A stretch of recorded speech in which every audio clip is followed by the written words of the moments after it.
이제 우리가 그 야고보서가 이제 마지막을 향해 달리고 있습니다. 믿음의 도전이라고 하는 큰 야고보서의 주제를 가지고 제가 이제 올 초부터 계속 여러분과 말씀을 나누고 있는데, 이제 그 마지막 믿음의 도전의 그 마지막 여정 부분, 이제 마지막 5장을 여러분들과 12월 동안 이제 나누면서 야고보서가 이제 마무리 되어질 것 같습니다. 이제 그 마지막 여정에 필요한 우리 믿음의 도전이 뭔가, 이런 부분들을 좀 다루겠는데요. 오늘은 이제 그 주제 넘음에 대한 부분들입니다. 우리 지난번에 조금 앞부분 다뤘습니다만 5장에서 이제 이 주제 넘음에 대한 마지막 부분들을 이제 다루고 있는데, 특별히 오늘 이제 물질의 주인이라고 하는 이 제목을 가지고 여러분들과 함께 믿음의 도전을 또 한번 해보기를 원합니다. 자, 우리 다시 한번 우리 온라인 들어오신 분들도 한번 옆에 해줍시다. 우리 믿음의 도전을 해봅시다. 할렐루야. 1923년도였습니다. 한 무리의 굉장히 엘리트 사업가들이 미국 시카고의 그 아주 화려한 엣지워터 호텔에서 이제 모임을 이제 가졌습니다. 그 명단, 그 모임에는 당시 20세기 초에 가장 영향력 있고 유명한 거부들입니다. 뭐 조금 부자가 아니고 굉장한 거부들이 그 자리에 모였습니다. 대표적인 사람이 누구냐면 찰스 슈왑이라고 하는 베들레헴 철강회사 사장님, 그리고 리차드 위튼이라고 하는 뉴욕 정권거래소 사장, 그리고 엘버트 펄이라고 하는 당시 미국 대통령, 하딩 대통령의 내무장관, 그리고 제시 리버모어라고 하는 사람인데요, 여러분 잘 아는 월스트리트의 아주 거부, 그리고 이바 클루저라고 하는 당시 세계 최대의 성냥 전매 회사 사장, 이런 분들이 모인 거예요. 이 사람들이 주무르는 그 돈의 그 자산이 어느 정도 되냐면, 당시 미국 재무성의 총 자산보다도 더 큰 돈을 이 사람들이 주무르고 있는 그런 사람들이었습니다. 그런데 그로부터 25년이 지났습니다. 그리고 이 사람들이 지금 그럼 어떻게 살고 있느냐를 서치를 했어요. 결과가 이렇습니다. 베들레헴 철강회사 사장 찰스 슈왑은 25년 후 1939년에 우리로 말하면 한 4조 5조 정도 되는 빚을 남기고 사망했어요. 리차드 위튼이 뉴욕 그 정권거래소 사장은 횡령으로 감옥에 복역 중이었습니다. 대통령 그 내무장관 엘버트 펄은 직권남용으로 감옥에 있었습니다. 월스트리트 저널의 최고의 거부였던 제시 리버모어는 자살했습니다. 당시 최고 성냥회사의 사장이었던 이바 크루즈는 사업에 크게 실패하고 역시 그것도 자살했어요. 이것이 25년 후에 이들의 발자취였습니다. 자, 그렇다면 그 막대한 돈을 주무르던 이 사람들이 왜 이런 결과를 맞았을까라는 거예요. 오늘 야고보 사도가 그에 대한 답을 주고 있습니다. 쉽게 말하면 이 사람들이 주제를 넘어버린 거예요. 어떤 주제를 넘었느냐? 물질의 주인, 돈의 주인에 대해서 이 사람들이 혼동을 일으킨 거예요. 다르게 말하면 사실은 자기 것이 하나도 없는데 다 하나님으로부터 온 물질이고 막대한 자산인데, 이 사람들이 다 자기 것이라고 착각을 했다는 사실이에요. 그러면서 이 물질과 막대한 자산을 운영하다가 결국은 이렇게 끝나버리고 말았습니다. 여러분 가만히 보세요. 우리도 마찬가지입니다. 우리가 어떤 물질을 보는 것도 굉장히 중요한 그 가치관, 이 주제권이라고 그러죠. 이 주제권이 굉장히 중요한 문제입니다. 여러분 실제로 우리도 가끔 보지 않습니까? 통계에 나와 있어요. 그에게 복권에 당첨된 사람들 많은 경우가 끝이 별로 좋지 않습니다.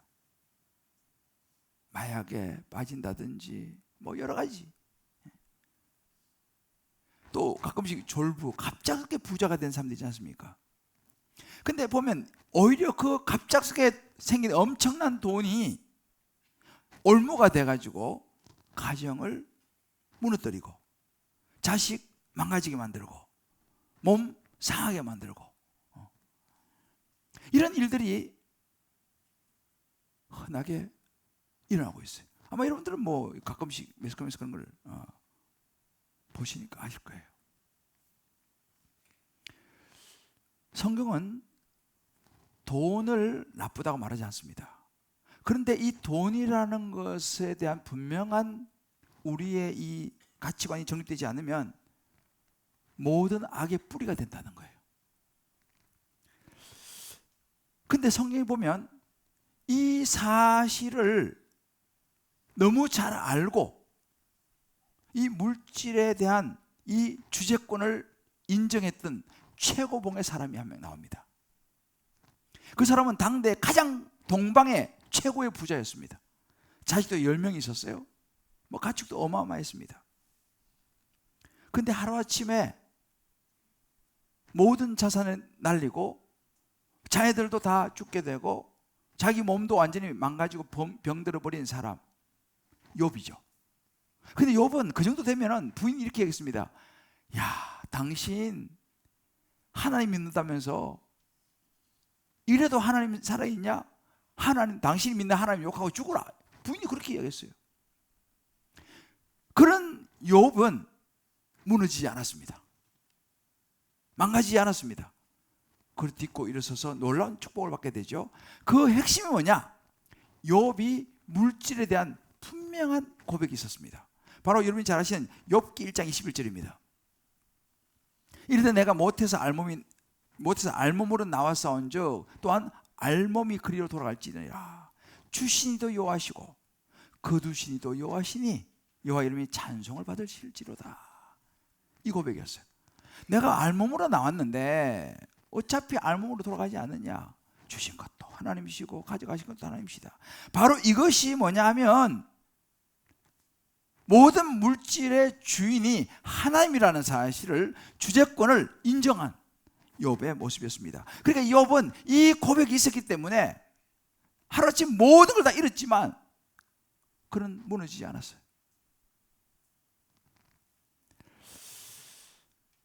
여러분, 우리가 인생을 광야와 같다 이렇게 말하지 않습니까? 광야 같은 우리 인생, 우리 신앙생활도 마찬가지입니다. 우리가 여러분 세상을 살면서 가장 많이 넘어지는 게 뭐예요? 가장 우리의 아킬레스건이 뭡니까? 돈입니다. 결국은 뭐니 해도 이 물질, 이 돈이라는 거예요. 그러니까 사실은 이 돈 문제는 우리 살아가는 인생에서 가장 예민한 부분이고 가장 조심해야 되는 것 중에 하나가 돈이에요. 목사 예외가 없습니다. 물질 문제입니다. 그래서 보면 우리가 지난번 이제 요즘 우리 히브리서를 보고 있지만 요 이전에 우리가 민수기 말씀을 봤지 않습니까? 우리 교회는 항상 전 교인이 큐티를 하니까 민수기 말씀을 보고 이제 우리가 히브리서로 왔는데 민수기 말씀을 볼 때에 우리가 그 여리고 기도 행진을 했지 않습니까? 제가 여리고 기도 행진 하면서 이번에 좀 난처했던 게 뭐냐면 그 본문을 따라서 설교를 하는데 이번에 우리가 이제 여러분 알다시피 밖에서 우리가 예배를 드려야 했어요. 이 공간을 이제 우리가 빌릴 수 없었기 때문에. 그래서 밖에서 이제 제가 일주일 동안 설교도 밖에서 하고 수백 명 우리 성도님 다 서 계시고 밖에서 설교를 하는데 하필이면 민수기 말씀의 그 주간에 11조에 대한 이야기가 민수기 나오는 거예요. 광야에서. 굉장히 난처했습니다. 하나님, 하필이면 여리고 기도행진 기간 동안에 이 11조에 대한 본문이 나오니 이걸 피할 수도 없고 새벽부터 몇백 명의 성도님들 모아놓고 내가 앞에서 11조 설교하려니까 이거 좀 너무 마음이 좀 그런 거예요. 그렇지만 뭐 넘어갈 수 없으니까 하면서도 제가 굉장히 좀 마음이 좀 미안한 마음도 있고 그랬어요. 그래서 그때 생각해, 하나님, 아니 광야에서 무슨 11조입니까? 광야에서 지금 아무것도 먹을 것도 없고 물도 없고 아무것도 없는데, 그런데 하나님께서 그 광야에서 이스라엘 백성들에게 11조 설교를 11조 이야기를 한 거예요. 모세를 통해서. 그 제가 참 힘들었지만 그때 여기 뭐 계신 분도 계시지만은 그 말씀을 나누었어요. 힘든 광야에서 무슨 하나님께서 11조 이야기를 백성들에게 하나. 그래도 참 많은 분들이 잘 그걸 또 이해하고 또 자기 것으로 받아서 너무 감사했는데요. 제가 내린 결론은 그것입니다. 인생은 결국 돈 문제야. 광야 돈 문제야. 광야에서 이런 것을 듣고 깨닫고 알아야지 가나안 땅에 들어가도 너희들 제대로 말씀을 따라 살아갈 수 있어 라고 주신 말씀이더라는 거예요.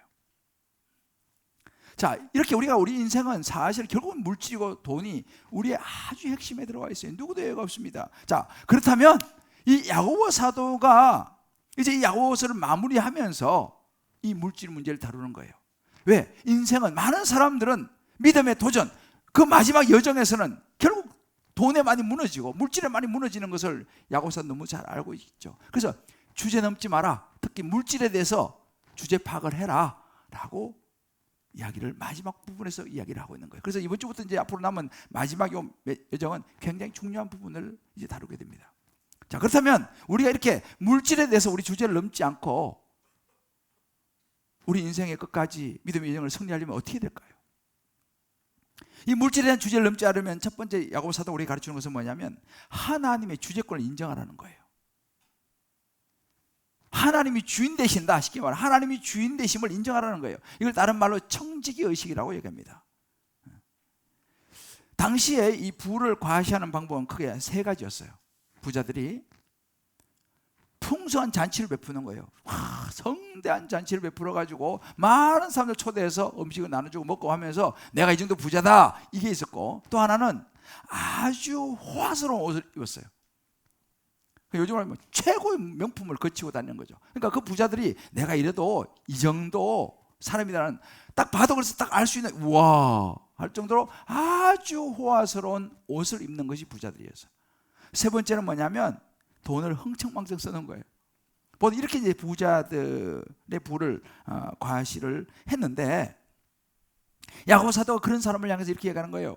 그 돈을 가지고 그런 식으로 자기 부를 과시하면서 인생에 그냥 즐기고 누리고 살아가는 이런 사람들에게는 앞으로 이런 일이 일어날 것이다 라고 이야기하는 거예요. 무슨 일이요? 이렇게 물질에 대한 주인, 물질의 주인이 하나님이라고 하는 의식이 없는 사람들에게는 이런 일이 일어날 것이다 라는 거예요. 어떤 일이요? 그 오늘 1절 말씀입니다. 들으라 부한자들아, 너에게 이 말 고생으로 말미암아 울고 통곡하라는 거예요. 그 물질이 그것 때문에 너가 앞으로 이런 고생 당할 거고, 그래서 그거 생각하면서 미리 울고 통곡해라 라고 이야기를 하면서 경고를 하고 있어요. 어떤 경고예요? 이 말은 이런 얘기입니다. 하나님의 물질은 하나님께로부터 왔는데 하나님의 것을 마치 자기 것인 것처럼 물질을 자기 마음대로 사용하는 사람, 그런 부자들 결과는 고생과 끔찍한 시련, 다시 말하면 하나님의 심판을 받을 것이다 라고 이야기하는 거예요. 물론 지금 당장은 그 물질 때문에 우리가 여러 가지 어려움을 피할 수도 있고, 요즘 뭐 돈이면 뭐 많은 문제가 해결되지 않습니까? 우선은 가지고 있는 그 물질로 어려운 것을 피할 수도 있고 또 안락한 생활을 누리기도 하지만, 그 물질이 하나님 앞에 설 때는 당신을 구원할 수 없다 이 말이에요. 지금은 우리 당장 돈이 있으니까, 물질이 있으니까, 근데 하나님 앞에 갈 때는 그거는 그 물질이 여러분들을 구원할 수 없으니 하나님 앞에 섰을 때 당신들은 끔찍한 시련을, 하나님의 심판을 받게 될 것이다 라고 야고보 사도가 경고를 좀 주고 있어요. 더군다나 또 한 가지 중요한 이야기를 하는데 뭐냐면, 하나님 보시기에 쌓아두기만 하고 계속 모으기만 하고 움켜쥐기만 하고 그것을 제대로 사용하지 않는 물질, 재물, 하나님을 위해서 그것을 사용하기를 거부하는 사람들은 어떤 현상이 일어나냐? 2절 3절에 그런 얘기가 나오는 거예요. 재물은 썩었고 옷은 좀 먹었으며, 옛날에 보면 옷 같은 거 이렇게 보면 오래 놔두면 이게 좀 먹지 않습니까? 금과 은은 녹에 썰었으니 이 녹이 너희가 증거가 되며 불같이 내 살을 먹으리라. 너희가 말세에 재물을 쌓아도다 그랬어요. 계속 재물을 쌓는 것입니다. 계속 쌓아두기만 하고 이것을 주를 위해서 사용하지 않고 나누지 않은 사람들은 그것이 녹쓰는 것과 같다. 그렇다고 뭐 우리가 뭐 저축하고 뭐 정말 준비하고 투자하고 이런 것을 무조건 잘못이다 이런 이야기가 아닙니다. 우리가 인생이 짧은데 주를 위해서 그 주신 것을 가지고 나누고 사용할 시간이 짧은데 그것을 나만을 위해서 그냥 움켜쥐고 쌓아두고 하는 것에 대해서 경고를 하고 있어요. 이 말씀은 예수님께서 마태복음 6장 19절 20절에서 하시는 말씀과 동일합니다. 야고보 사도가 예수님 친동생이라고 그랬잖아요. 그 야고보는 예수님을 따라다니면서 많이 말씀을 들은 거죠. 그 산상수훈 말씀과 사실은 야고보서는 굉장히 일치하는 부분이 많아요. 예수 이렇게 말씀했습니다. 너희를 왜 보물을 땅에 쌓아두지 말라. 거기는 좀과 동록이 해하며 도둑이 구멍을 뚫고 도둑질하니라 그랬어요. 보물 땅에 쌓아두봐야 그거 좀 먹고 도둑이 도둑질 해가고 없어질 거다. 오직 너희를 왜 보물을 하늘에 쌓아두라. 거기는 좀이나 동록이 해하지 못하며 도둑이 구멍을 뚫지도 못하고 도둑질도 못해간다. 예수님께서 그렇게 말씀하셨어요. 지금 야고보 사도가 그 이야기를 여기서 하고 있는 것입니다. 어찌 보면 이런 사람들은요, 가진 건 많아요. 물질적으로 부유한데 영적으로 너무너무 가난한 사람이죠. 하나님 없이 자기가 주인이라고 착각하면서 사는 이 주제 넘는 거죠. 야, 주제 넘지 마 이렇게 말하지 않습니까? 그 물질이 내 게 아닌데 하나님 건데 내 거라고 착각하며 살아가는 사람들에 대한 하나님의 경고. 결산날이 올 거다라고 말하는 거예요. 그럼 그날이 결산날이 오면 어떻게 했냐? 그날에는 그 모든 재물이 바람에 날려가는 재와 같이 될 것이고 결국 하나님 심판을 설 것이다 라는 엄중한 경고를 야고보 사도가 주고 있어요. 신앙의 마지막 여정에는 이 부분이 큰 도전이 될 것이다 라는 거예요. 물론 우리 젊고 어릴 때 아무것도 없을 때는 아무것도 없으니까. 근데 시간이 지나면 갈수록 인생이 갈수록 이것은 굉장한 도전이 될 것이다라는 것입니다. 근데 여기서 우리가 오해하면 안 되는 게요, 하나님은 부자들 싫어하신다. 심지어 어떤 사람은 가난한 사람 천국 가고 부자는 지옥 간다. 그런 이야기 아니에요. 그런 이야기 성경에 없어요. 성경은 우리에게 개인과 하나님의 관계를 결정짓는 것이 부자냐 가난한 사람이냐 그것을 이야기하지 않습니다. 그 사람의 마음, 영적인 상태, 가치관, 물질의 주인을 하나님으로 생각하느냐 자신으로 생각하느냐 여기에 지금 포커스가 맞춰져 있습니다. 그러니까 말하는 이 지금 야고보 사도 말하는 이 심판은요, 많이 가진 사람을 심판한다 그런 이야기 아닙니다. 많이 가졌던 적게 가졌던 그것이 중요한 게 아니고 그 가진 것을, 우리에게 주신 것을 어떻게 사용하느냐, 무슨 목적으로 사용하느냐, 그걸 주님을 위해서 쓰느냐 아니면 계속 쌓아두기만 하느냐, 나를 위해서 내 자식을 위해서 계속 쌓아두기만 하느냐, 그걸 지금 말씀하고 있는 거죠. 영혼의 관점에서 바라보는 거예요. 바로 이 물질에 대한 우리의 분명한 가치관은요, 우리의 삶을 결정하게 돼요. 여러분, 성경에 나오는 한 대표적인 인물이 사무엘 9장에 보면 시바라고 하는 인물이 나와요. 이 시바는 누구냐면 사울 왕 집안의 그 관리하는 종이었어요. 집사 이런 정도 되죠. 근데 사울 왕과 요나단이 전쟁에 나가 죽죠.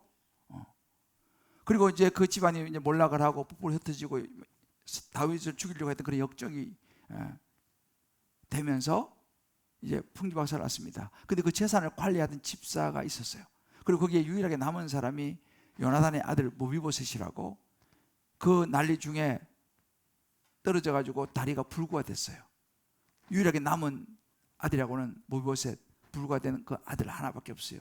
그러니까 그 집안 전체를 관장하는 시바라고 하는 이 집사, 이 종이 모든 권세를 다 가진 거예요. 왜? 주인은 뭐 힘도 없는, 다리를 저는 그런 사람이고, 자기는 모든 것을 다 관할하는, 마치 자기는 주인인 것으로 착각을 한 사람이죠. 오랜 세월 동안 재산 다 관리하다 보니까 마치 그게 자기 것인 것처럼 막 생각하고 그냥 막 이렇게 하는 거예요. 주인 별 볼일 없어. 어떻게 됐을까요? 과연 그것이 시바 자기의 것일까요? 아니에요. 어느 날 다윗이 와서 그 싹 해서 모비보셋에게 넘깁니다. 하루아침에 빈털터리가 된 거예요. 왜? 원래 그 자기 거 아니었어요. 우리도 그렇게 착각할 수 있다는 것입니다. 지금은 뭐 다 내 명의로 돼 있고 내가 다 관리하고 하니까 그 내 것인 것 같죠? 아니에요. 하나님께서 부르시면 하루아침에 싹 정리가 됩니다. 왜? 원래 내 게 아니었으니까. 우리 각자 이 말씀을 가지고 적용해 볼 필요가 있어요. 나는 하나님께서 내게 각자에게 주신 분량은 좀 달라요. 그러나 각자에게 주신 그 분량, 그 물질에 대해서 나는 어떻게 생각하며 살아가고 있냐는 거예요. 어떤 눈으로 나는 그 물질을 보고 있냐는 거예요.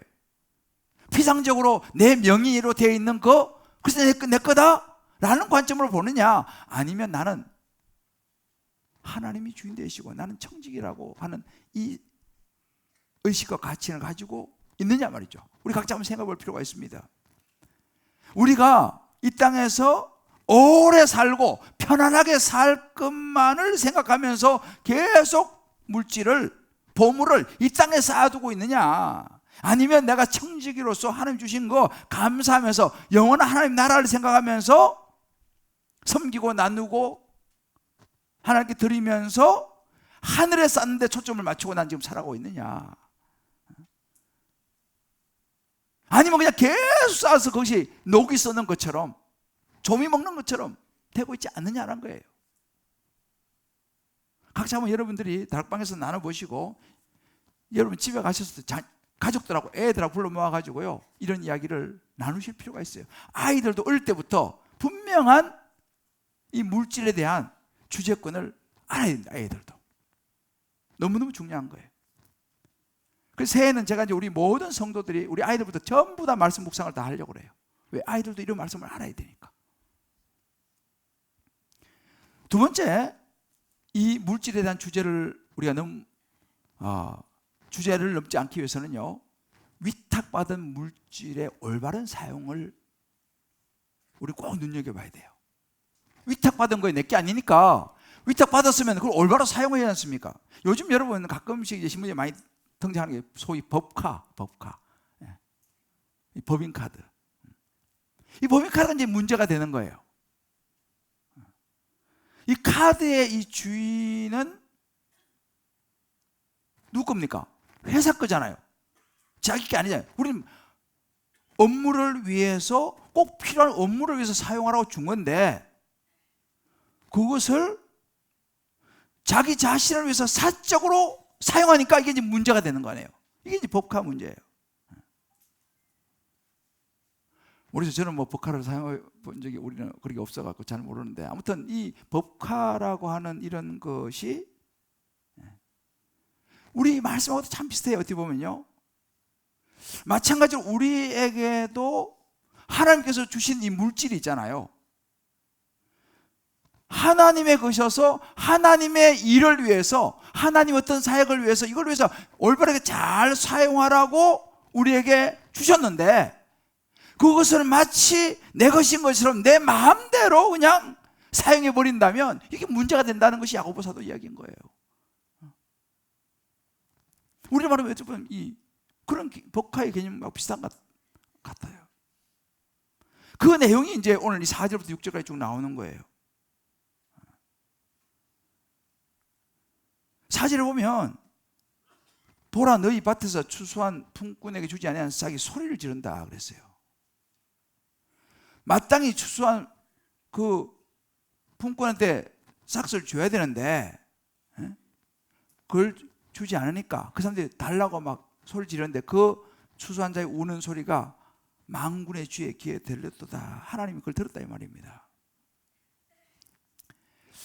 당시에는요 로마가 전체를 지배하고 있었어요.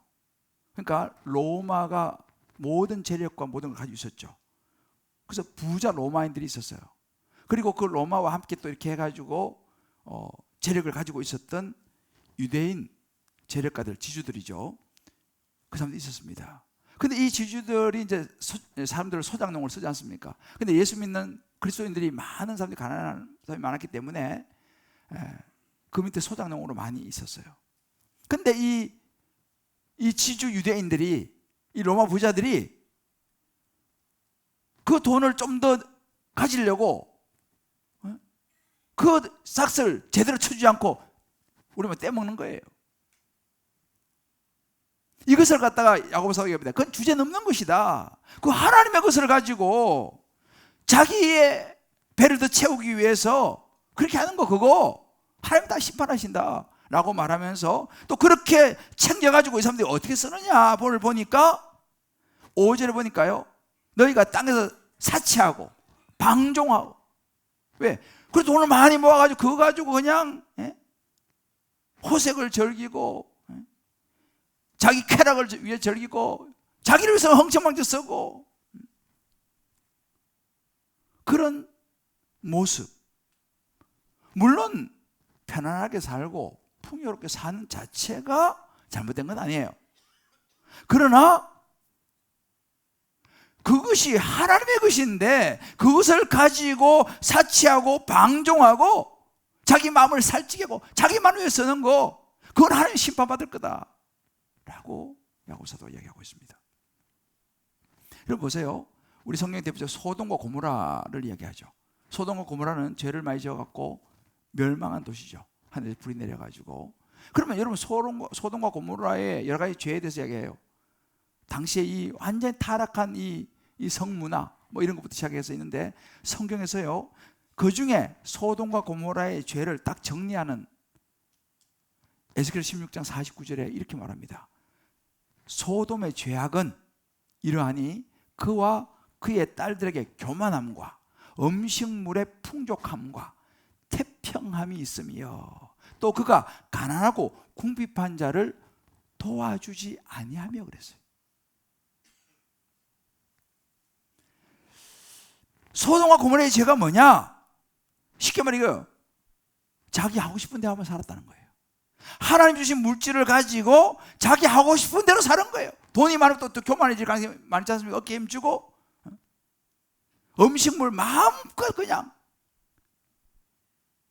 또 부유하니 뭐 일도 열심히 하지 않고 태평하고 그러면서 또 하나님을 위해서도 가난하고 어려운 사람들 관심이 없어. 이것이 소돔과 고모라의 죄라고 성경이 딱 이야기를 하고 있습니다. 이것을 야고보 사도는요 아파타로아오라고 하는 헬라어를 쓰는데 이것이 뭐냐면 방종이라는 방종. 너희가 땅에서 사치하고 방종하여. 방종이 뭔지 아세요? 네 마음 자기 마음대로 그냥 자기 하고 싶은 대로 하면서 사는 거예요. 교만하고 음식물 풍성하게 하고 태평하고 그러면서도 하나님께 또 주변 사람들 돌아보지도 않고 그게 방종이다라고 야고보 사도는 이야기하는 거예요. 여러분 잘 아는 누가복음 16장에 보면요 대표적인 부자가 나옵니다. 부자와 나사로 이야기가 나오는데 그 부자가 무슨 문제가 있습니까? 자기를 위해서는 막 잔치를 벌이고 별걸 다 하면서 문간에 있는 그 거지한테는 음식물조차 주는 것도 아까워했다는 사실이에요.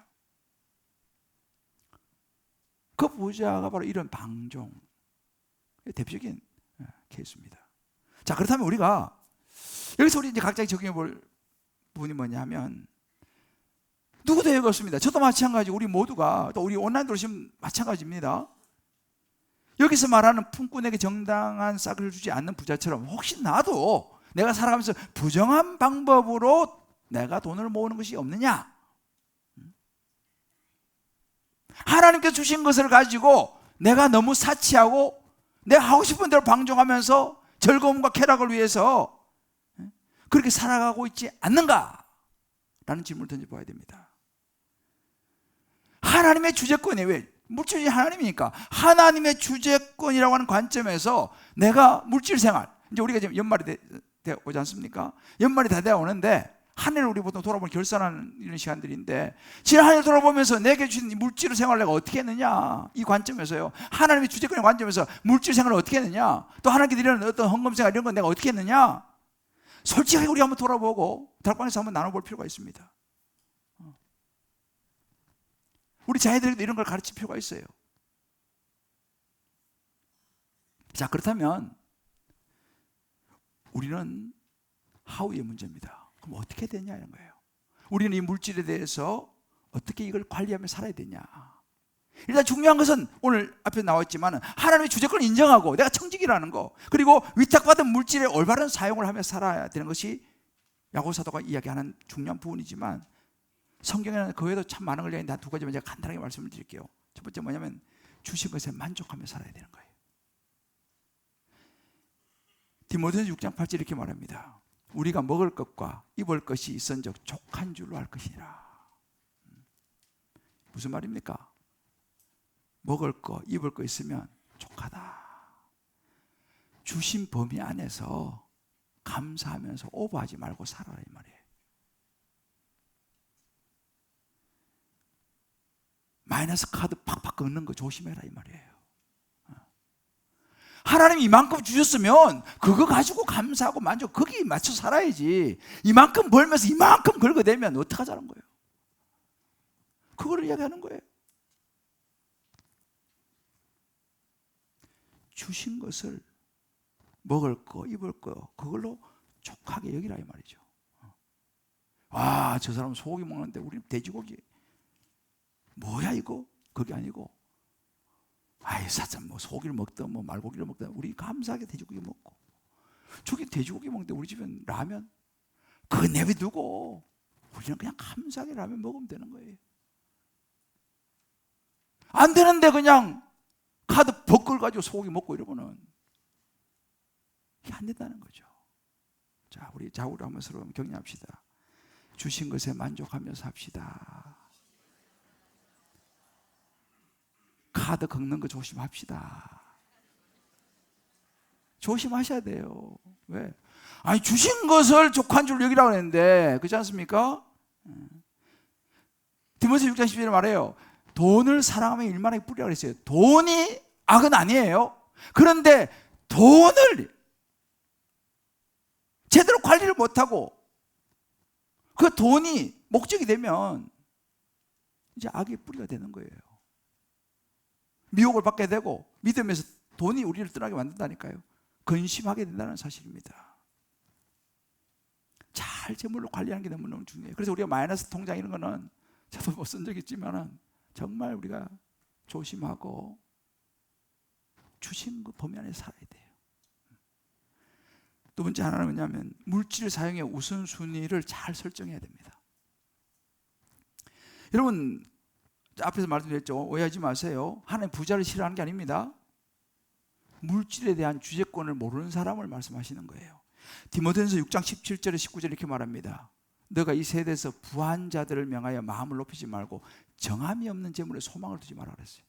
정함이 없는 재물, 재물에 모든 소망을 두지 말라는 거예요. 그건 다 언제든지 사라질 수 있다는 것을 늘 생각해야 됩니다. 오직 우리에게 모든 걸 후히 주시아 누리고 하시는 하나님께 두고 선을 행하고 선한 사업을 많이 하고 나누어 주기를 좋아하고, 나누어 주기를 좋아해야 돼요. 너그러운 자가 되게 하라. 이것이 장래에 자기를 위하여 좋은 터를 쌓아 참된 생명을 취하는 것이다. 장래에 자기를 위해서 좋은 터를 쌓는 거라는 거예요. 이것을 우리 항상 마음이 염두에 둬야 되는 것입니다. 정말 나눠주기를, 내가 받은 축복을 자꾸 흘려보내야 돼.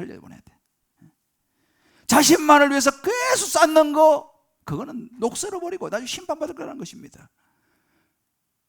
물론 우리가 물질을 가지고 뭐 잘 활용하는 게 좋지만은 자기만을 위해서 그것은 옳지 않다. 그래서 우리가 하나님께서 주신 것들을 가지고 잘 활용해야 되는 거죠. 선교도, 구제도, 감사도. 아까 우리 잠깐 말씀드렸습니다만 우리 박성일 성사님 이번에 참 하나님께서 저도 너무너무 사랑하는 목사고 또 제가 지난 7월 달에 또 인도 가서 같이 봉헌식도 하고 이렇게 했는데 하나님 갑자기 부르셨어요. 이유는 모르겠어요. 이유는 모르겠지만 그건 하나님 뜻이 있겠죠. 여러분들 기도해 주시고 또 사모님하고 우리 자녀들 이제 한국 들어와서 또 우리 교회도 나오고 하십니다. 그러니까 여러분들이 마음을 모아주시길 바라요. 어려운 사람들 돌아보고 감사도 하고. 지난주가 추수감사주일이었어요. 지난주였네. 헷갈렸어요. 추수감사주일이었어요. 그 제가 이런 생각을 해봤어요. 오늘 주보에 보면 추수감사절 우리는 다 그 주보에 다 나오잖아요. 추수감사절 얼마 나왔고 이렇게 하는데 보니까 제가 보면서 그런 생각했어요. 생각보다 감사가 약하구나. 한 해 동안 하나님께서 주셨던 것이 굉장히 많을 텐데 감사가 너무 우리 성도가 제국되는데 감사가 너무 약하다. 정말 감사할 것이 없을까 이런 생각을 해보는 거죠. 저도 이제 가끔씩 우리 자식을 키우다 보면요, 우리 아들이 뭐 어버이날이라든지 생일 때 이럴 때 용돈 조금 내가 준 용돈 좀 모아다가 이렇게 선물 하나 사가지고 저한테 선물을 해요. 솔직히 그 돈 그거 다 내가 준 거예요. 내가 준 돈 가지고 그걸로 이제 선물 사가지고 와서 이제 주잖아요. 근데 부모 입장 어떻습니까? 그런 생각 합니까? 고맙네. 그래도 좀 철이 들었네. 그래서 생각하는 거죠. 돈도 없는데 그 선물 사느라고 얘가 힘들었겠구나. 그러면 어떻게 됩니까? 그 선물보다 훨씬 많은 용돈을 어떤 식으로도 저는 줍니다. 왜? 기특하잖아요. 자기도 별것 없으면서. 그래서 부모님 감사합니다. 어버이 연애 감사해요. 그러면 그거보다 몇 배가 더 나가는 거예요. 아마 여러분들도 경험해 보셨을 거예요. 그죠?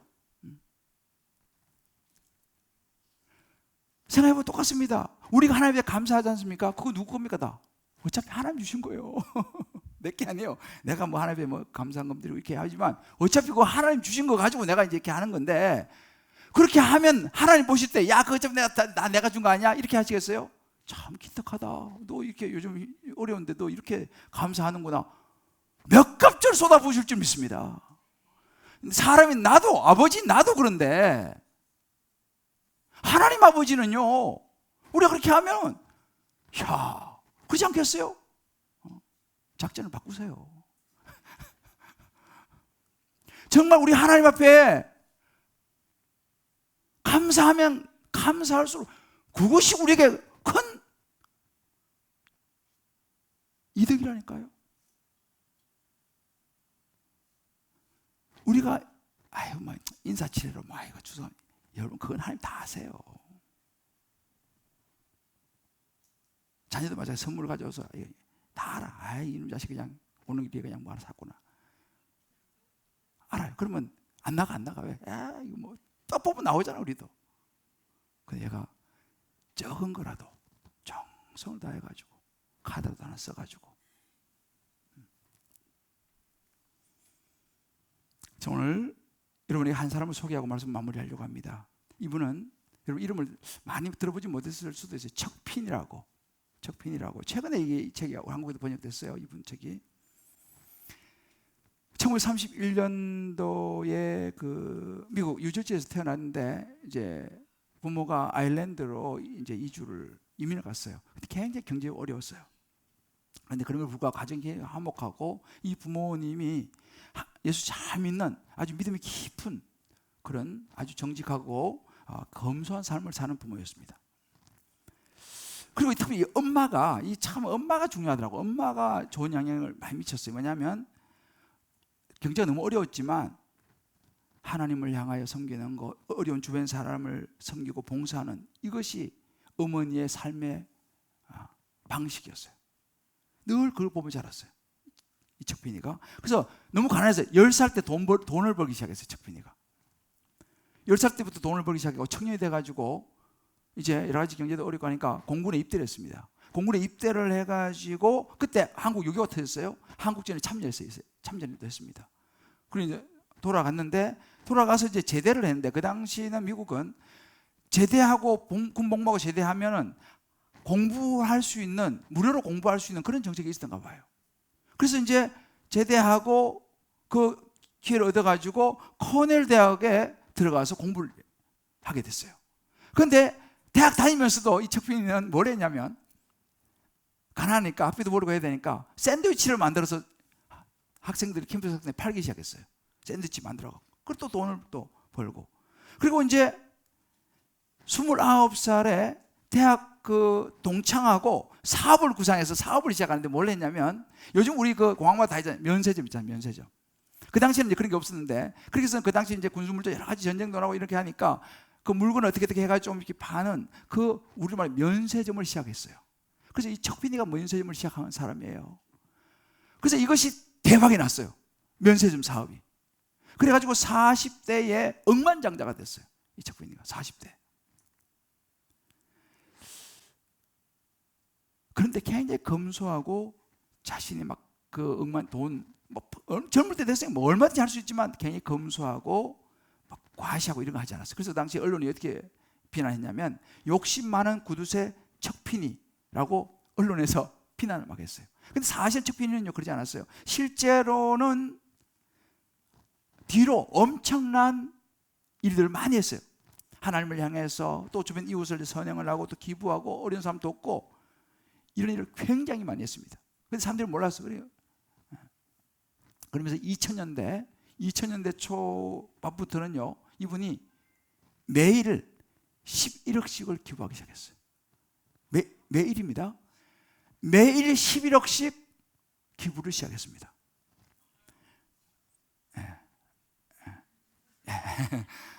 그래서 이분이 90세가 넘는 나이에 어떻게 살았냐? 부인하고 아주 검소하게 샌프란시스코에서 방 2개짜리 아파트에 살았습니다. 그리고 이분이 2달 전에, 10월 달이죠. 2달 전에 이제 소천하셨어요. 그런데 이분이 이제 2달 전에, 10월 달에, 최근에 이제 2달 전에 돌아가셨으니까 살아생전 하나님께 드리고 기부한 돈이 80억 달러. 우리 돈은 10조 8천억이었어요. 그래서 이 사람이 영향을 받은 사람이 빌 게이츠하고 워런 버핏이 자기 롤 모델이라고 얘기했던 사람이 이 척빈이었습니다. 그래서 이 사람들이 실제 이분도 요즘 그런 운동을 지금 벌이고 있지 않습니까? 영향을 이 척빈한테 받은 거예요. 그런데 이분은 사후가 아니에요. 자기 생전에 전 재산의 99%를 하나님께 사회에 내놨습니다. 그리고 2020년도죠. 3년 전이죠. 이분이 마지막 자기가 세웠던 많은 이런 그 재단들을 다 정리를 하면서 이 말을 한마디 했어요. 빈털터리가 되었지만 더 이상 이거보다 더 행복할 수 없다. 해봐라. 정말 좋다. 이 말 한마디 했어요. 제가 어제 신문입니다. 우리나라 일간지에서 일면 머리 기사로 이분이 나왔는데, 우리나라의 전설적인 영화배우 신영균 씨 96세입니다. 타이틀이 이렇게 달렸어요. 96세 노신사 수백억 기부 뭐 이렇게 넣더라고요. 마치 어제. 이분이 지금 살아계세요. 이분이 아주 좋은 크리스찬입니다. 저 종로의 명보국장 하신 분인데, 이분이 또 이런 삶을 사시면서 이번에 인터뷰를 했어요. 기자가 이렇게 이야기했습니다. 기부하면 그냥 좋아요. 누구는 아깝지 않냐고 하는데 전혀 그렇지 않아요. 오히려 기부할수록 제가 더 부자가 된 느낌입니다. 이렇게 얘기했어요. 그러면서 이분이 더 중요한 이야기를 또 한마디 했습니다. 나중에 제 관안에 성경책 하나면 돼요. 가져갈 수도 없고 가져가고 싶은 것도 없어요. 내 관안에 성경책 하나 넣어주세요. 이분이 이렇게 얘기했어요. 아주 신실한 크리스찬이 이분은요. 사랑하는 성도 여러분, 모르겠어요. 저는 뭐 그런 분들처럼 그런 레벨이랑 가보지 못해서 잘 모르겠습니다만은 이런 분이 진짜 귀한 크리스찬 아니겠는가. 믿음의 도전에 그 마지막 여정을 너무 멋있게 장식을 하는 거예요. 이 땅에 사는 삶의 포인트가 아니라 영원한 하나님 나라에 상급을 기대하고 그들의 인생을 녹여낸, 이분들은 목사도 아니에요. 그러나 청지기 의식으로 살았던 사람이죠. 저는 목사로서 이런저런 참 생각을 많이 해봐요. 나는 뭐 그런 레벨에 가보지는 못해서 모르겠지만 그렇게 할 수 있을까? 그렇지만 나는 내가 있는 자리에서 흉내라도 내봐야겠다. 흉내. 그렇게 뭐라도 내가 흉내라도 한번 내봐야겠다. 그런 생각도 해봤어요. 공통점이 뭐예요? 그리스도의 주제권을 인정한 사람이 둘 다. 내 거 아니라는 거지. 내가 이 세상에 올 때 가지고 온 거 없고 갈 때 난 못 가져간다는 거예요. 이 가치관이 너무 중요한 거예요. 이 가치관이 그리스도의 주제권을 인정하는 것이 우리 인생을 아름답게 마무리하게 만들고 또 아직도 이분 살아계시니까 아름답게 마무리하게 그렇게 하고 있다는 사실입니다. 여러분, 천국은 뭐가 남겠습니까? 제가 언제 한번 이야기했죠.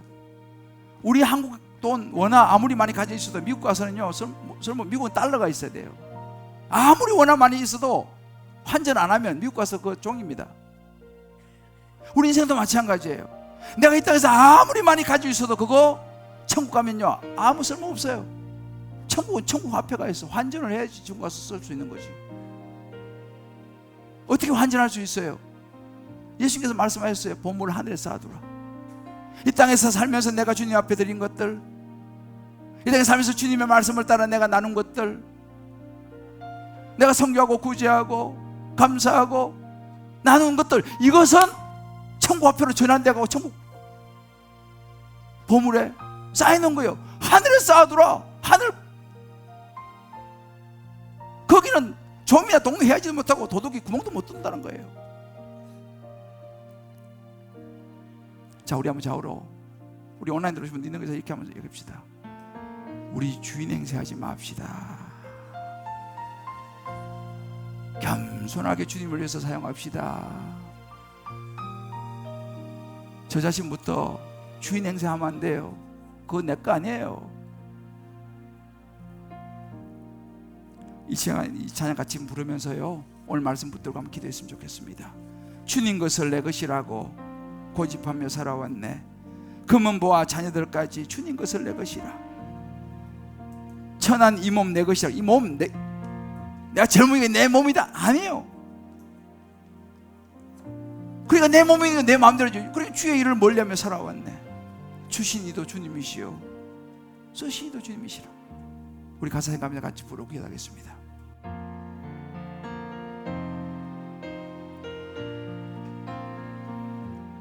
주님 것은 내 것이라고 고집하며 살아왔네. 금은보화 우리 자녀들도 우리가 하지 않습니까? 자녀들까지 주님 거예요. 사실은 내게 아니에요. 주님 것은 내 것이라. 아버지요, 아버지여, 철없는 종을 용서하여 주옵소서. 맡긴 사명, 맡긴 재물들, 맡긴 재물을 주를 위해 쓰렵니다. 주를 위해 쓰렵니다. 천한 이 몸 내 것이라고, 천한 이 몸 내 것이라고 주의 일을 멀리 했네. 주의 일을 내 것이 아니에요. 내 몸도 멀리해. 여기 얘기하는 주신 이도 주님이시고 주님이시여 쓰신 이도 주님이라. 주님이라. 우리가 착각하면 안 돼요. 주제 넘으면 안 됩니다. 아버지여 불충한 종을 용서하여 주옵소서. 세상 유혹 다 멀리하고 주의 일만 하렵니다. 주님 사랑 받기만 하고, 주님 사랑 받기만 하고 우리는 감사할 줄 모를 때가 많습니다. 감사할 줄 모든 것 주님의 은혜인데 몰랐어. 주님 말씀도 주님 말씀 듣기만 하고 듣는 것으로 그치만 아니라 실행하며 실행하지 못했었네. 그렇습니다. 주님 아버지여 연약한 종을 용서하여 주옵소서. 주님 명령 순종하면서 주를 위해 살렵니다. 우리 한번 저희 눈을 감고 한번 기도했으면 좋겠습니다. 참 쉽지 않죠. 그래서 믿음의 도전이라고 하는 것입니다. 우리 인생의 마지막 여정 앞에서 우리는 어떻게 살 것인가? 주님 것을 내 것이라고 고집하며 살고 있지는 않은가? 금은보와 자녀들도 내 것이라고, 주님 것을 내 것이라고 생각하며 살지 않는가? 여러분, 우리 주제에 머물러서는 안 됩니다. 내가 주인 행세해서는 안 돼요. 내가 생색내서도 안 돼요.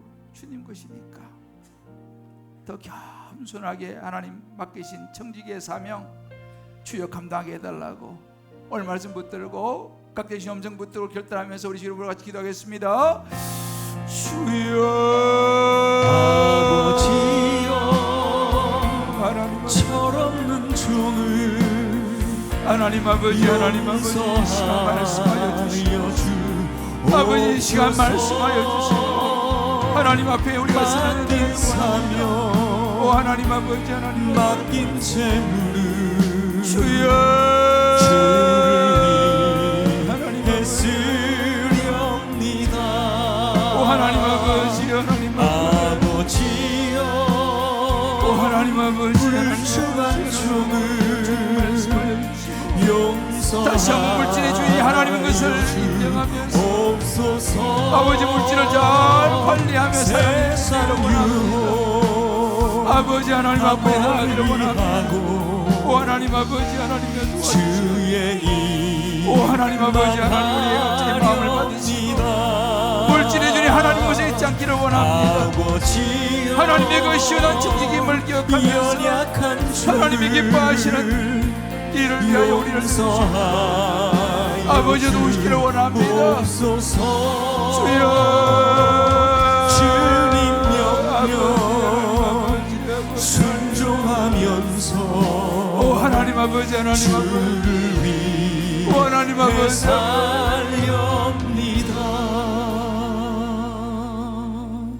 주님 것을 내 것이라고 고집하며 살아왔네. 금은보와 자녀들까지 주님 것을 내 것이라. 아버지여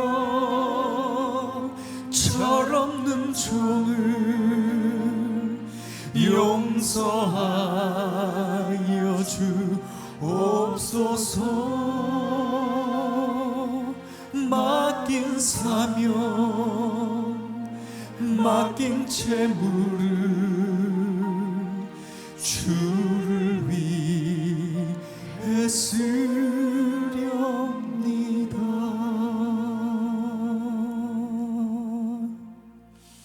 아버지 그렇습니다.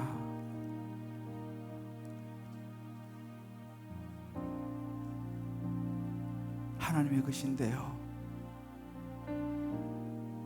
주제넘게 내 것인 것처럼 살아온 우리의 모습을 주여, 이런 철없는 종을 하나님 용서하여 주시옵소서. 오늘 말씀을 붙들고 정말 하나님이 무엇을 기뻐하실까? 더 이상 주님 것을 내 것이라 고집하지 아니하고, 심지어 자녀들까지도 주님 것을 내 것이라 고집하지 아니하고, 이 땅에 사는 동안 하늘 소망 가지고 살아가는 하나님의 주재권을 인정할 수 있는 저와 우리 모든 성도들, 우리 주님 기쁨에게 모든 성도들 되게 하여 주시옵소서. 아멘. 더 겸손하게 청지기로 살아가기를 결단하고 소원하는 우리 모든 성도님들의 기도를 받으시고 하나님의 그 마음을 주여 축복하여 주옵소서. 아멘. 예수님의 이름으로 기도합니다. 아멘. 아멘.